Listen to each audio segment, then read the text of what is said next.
ఎంత ఓర్పు లేకపోతే ఆ పద్మపీఠం మీద ఒక్కనాడు కాలు కదిపాడండి. ఒక్కనాడు ఎన్నాళ్ళు నించోనరా ఇలాగా, ఓ కుర్చీ వేయండి అని కూర్చున్నాడా, పడుకున్నాడా? నాకు ఇంతే సమయమా, ఎన్ని వేల మందిలా వస్తూ ఉంటారా, ఎంతమందిని నేను చూడనరా అన్నాడా?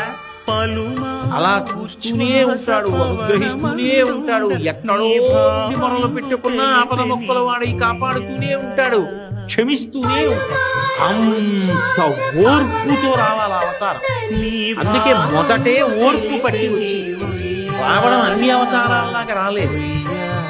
రుగువు వెళ్ళి తంటే సహించి బయలుదేరాడు. అందుకే మీరు చూడండి, మొదట దయ కలుగుతుంది. దయ కదిలితే కార్యం నడుస్తుంది.